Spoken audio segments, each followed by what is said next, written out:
തൃപ്പൂണിത്തറ പൂർണ്ണത്രയീശ ക്ഷേത്രം.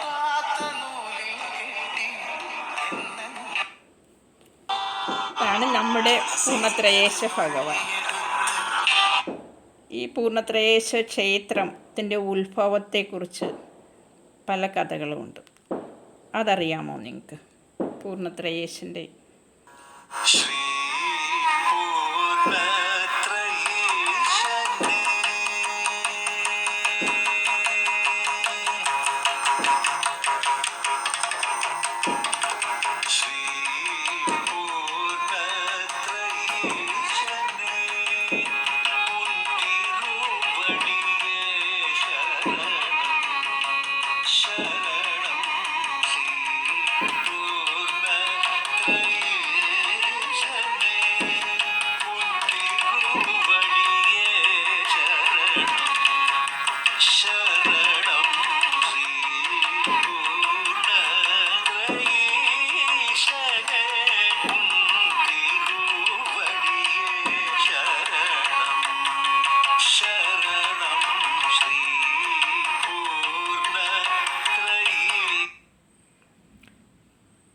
പൂർണ്ണത്രയീശായ നമഃ.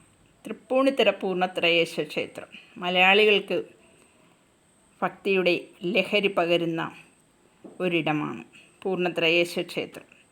അപ്പോൾ ഈ പൂർണ്ണത്രയീശ ക്ഷേത്രത്തിൻ്റെ ഉത്ഭവ കഥ എങ്ങനെയാണ് ഉണ്ടായത് എന്നതിനെക്കുറിച്ച് നമുക്കിന്നൊന്ന് പരിശോധിച്ചാലോ? അപ്പോൾ നമുക്കൊന്ന് തൃപ്പൂണിത്തുറ ക്ഷേത്രം വരെ ഒന്ന് പോയിട്ട് വരാം. ക്ഷേത്രവും ക്ഷേത്രത്തിൻ്റെ ആ ഐതിഹ്യവും. അപ്പോൾ ക്ഷേത്രത്തെ ഞാനിവിടെ എടുത്ത് കാണിച്ചു. അപ്പോൾ ഇനി നമുക്ക് ക്ഷേത്രത്തിനെ കുറിച്ചുള്ള കുറച്ച് കാര്യങ്ങൾ ഞാൻ നിങ്ങളിലേക്ക് പകരുവാനായിട്ട് ആഗ്രഹിക്കുകയാണ്. അപ്പോൾ അതെന്താണ്, ഏതാണ്, എങ്ങനെയാണ്, എന്തൊക്കെയാണ് എന്നുള്ളതിനെപ്പറ്റി വിശദമായിട്ട് കേട്ടുകൊള്ളുക. പൂർണ്ണത്രയീശ ക്ഷേത്രത്തിൻ്റെ ആ ഒരു പെരുമയും മഹിമയും എല്ലാം നമുക്ക് മനസ്സിലാക്കാം. ഓക്കെ, പോന്നോളൂ എന്നോടൊപ്പം.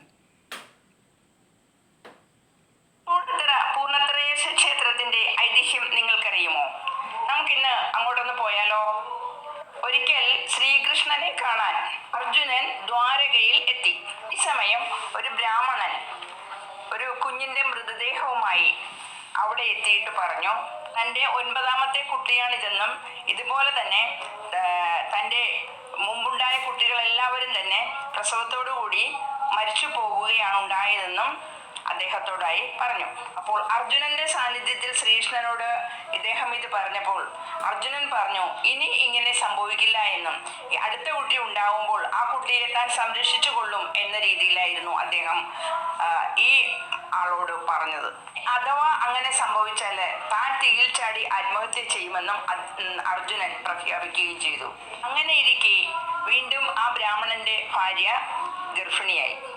കൊണ്ട് ഉണ്ടാക്കിയ ഒരു മാളികയിൽ പ്രസവമാകാം എന്ന് അർജുനൻ ബ്രാഹ്മണനോട് പറയുകയും എന്നാൽ അവിടെ വെച്ച് പ്രസവം നടന്നതിനെ തുടർന്ന് തന്നെ ആ കുട്ടി മരിക്കുകയുമാണ് ഉണ്ടായത്.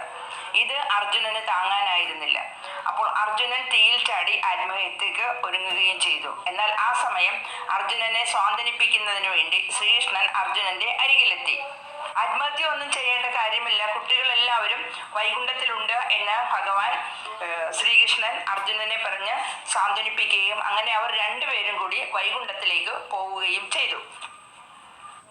ഭഗവാൻ വിഷ്ണു ബ്രാഹ്മണന്റെ 10 മക്കളെയും പൂജിക്കുന്നതിന് അർജുനന്റെ പക്കൽ ഒരു വിഗ്രഹം ഭഗവാൻ ഏൽപ്പിക്കുകയുണ്ടായി. കുട്ടികളെ ബ്രാഹ്മണന് ഏൽപ്പിക്കുകയും അർജുനന്റെ പക്കൽ ആ വിഗ്രഹം വൈകുണ്ഠത്തിൽ നിന്നും ഭൂമിയിലേക്ക് കൊടുത്തുവിടുകയും ചെയ്തു. അങ്ങനെ ആ വിഗ്രഹം തൃപ്പൂണിത്തുറയിലാണ് പ്രതിഷ്ഠിച്ചത്. സമീപത്തുള്ള എള്ള് അത് പിഴിഞ്ഞെടുത്ത് അതുകൊണ്ടുണ്ടാക്കിയ എണ്ണ, ആ എണ്ണ ഒഴിച്ചായിരുന്നു വിളക്ക് തെളിച്ചതും. ഇത്ര അതിശയകരമായ കാര്യങ്ങളൊക്കെയല്ലേ ഓരോ ക്ഷേത്രത്തിന്റെയും പിന്നിലേക്കുള്ള ഐതിഹ്യം നാം അന്വേഷിച്ചു പോകുമ്പോൾ. തൃപ്പൂണിത്തുറയിലെ ഭഗവാന്റെ, വിഷ്ണു ഭഗവാന്റെ ആ ഒരു വിഗ്രഹം അത് വൈകുണ്ഠത്തിൽ നിന്നും കൊടുത്തുവിട്ടതാണ്. അത് വിഷ്ണു ഭഗവാൻ തന്നെ അർജുനനെ ചുമതലപ്പെടുത്തി ഭൂമിയിലേക്ക് കൊടുത്തുവിട്ട വിഗ്രഹമാണ് അവിടെ ഇന്ന് നാം എല്ലാം ആരാധിച്ചു പോരുന്നത് എന്ന് കേൾക്കുമ്പോഴേക്കും നമ്മളിൽ ഉണ്ടാവുന്ന ഒരു അതിശയോക്തി എത്ര വലുതാണല്ലേ.